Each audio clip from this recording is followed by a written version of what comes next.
일터소명 책 속으로 주님이 일터사역자로 부르신다면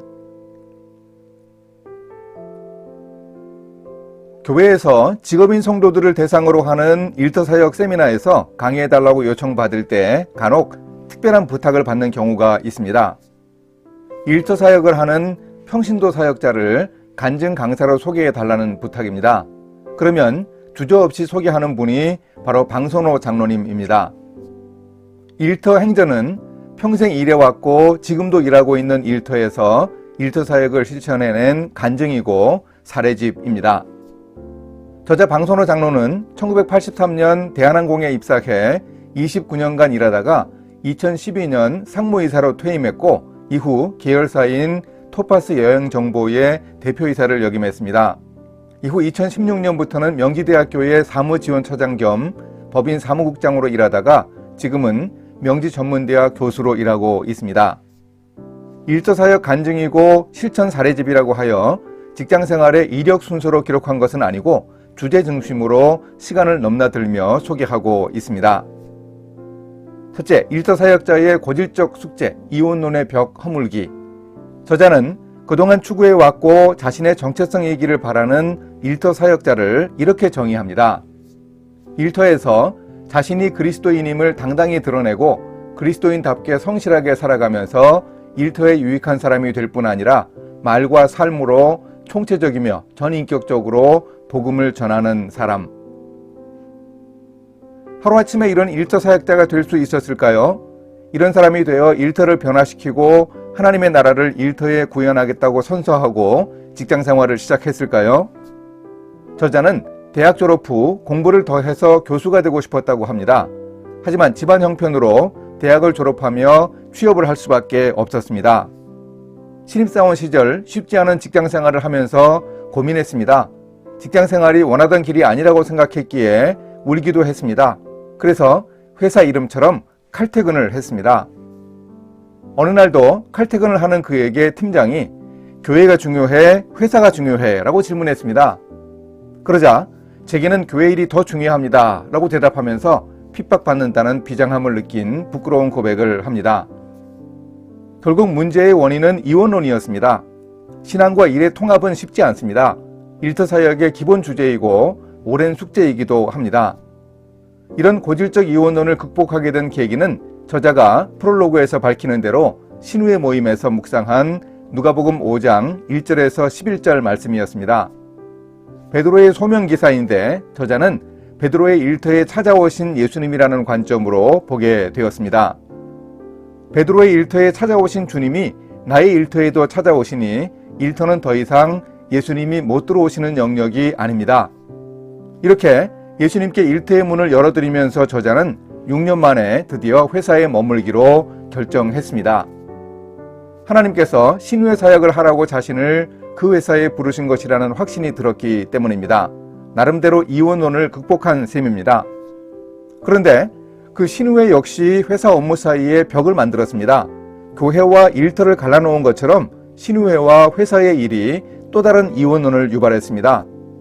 이 집요한 이혼론을 극복하고 그야말로 일터를 온전히 주님의 손에 올려드릴 수 있게 된 계기는 복잡한 업무를 큐티노트 기도 제목에 적게 되면서부터였습니다. 일터 안에 또 다른 교회인 신우회의 울타리를 벗어나 신앙과 일이 통합된 중요한 계기가 되었습니다. 결국 이런 이혼론의 극복이 일터 사역의 핵심적 과제라고 할 수 있습니다. 집요한 이혼론은 따로 생각하고 달리 행동하는 것을 합리화합니다. 일이 곧 예배이고 사역과 같다는 중요한 사실을 깨닫기 위해 우리는 부단히 노력해야 합니다. 저자가 강조하는 대로 일터에서 이혼론을 극복하고 일과 신앙을 통합하는 노력을 우리는 오늘도 계속해야 합니다. 둘째, 말씀 묵상과 기도로 제시한 일터 문화 대안. 이 책 속에는 저자가 40년간 일터 현장에서 분투하며 크리스천의 정체성을 드러낸 에피소드들이 참 많습니다. 그 원동력은 바로 말씀 묵상과 기도입니다. 저자는 성도계 대학부 시절에 말씀 묵상을 배워 처음에는 쉽지 않았지만 시행착오를 거치면서 큐티 습관을 형성했습니다. 이 말씀 묵상이 일터 사역의 방향과 추진력과 해결책, 반성할 점을 제시해주는 원동력이 되었습니다. 컴퓨터 예약 시스템 개발 업무 팀장을 맡았을 때의 일입니다.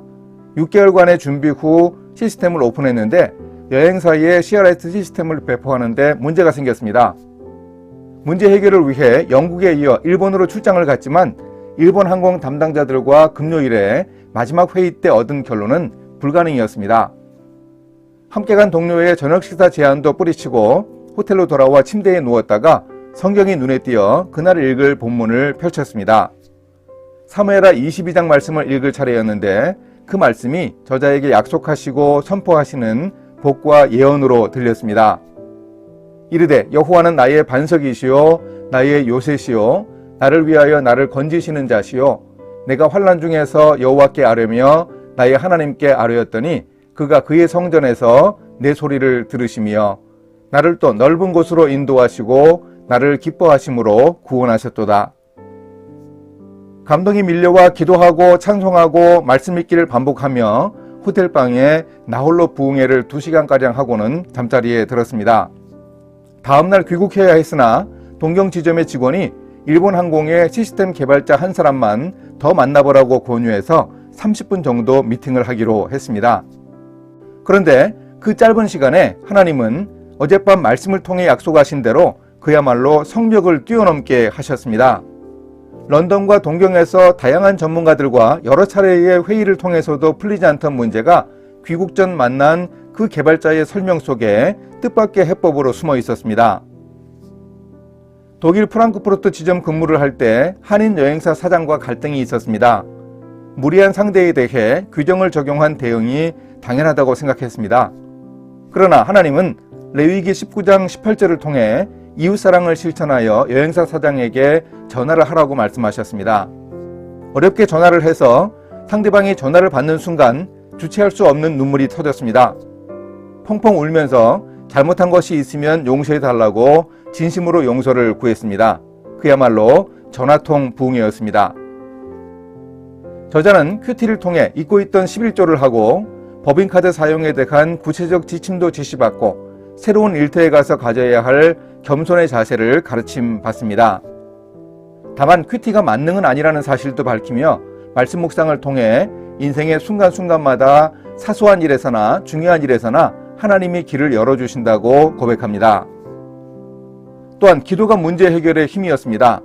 비엔나 지점장 시절에 막힌 문제 앞에서 주님 도와주세요 라고 단순 기도를 드릴 때 생뚱맞게 LON, 런던이라는 단어가 떠올랐습니다.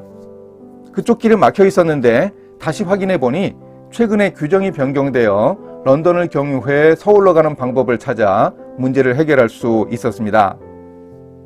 대리 시절 안 풀리던 문제 앞에서 신우회 모임에 참석하고 기도한 후 갑자기 머릿속에 떠오른 자료를 찾아서 보고서를 작성한 일도 있었습니다.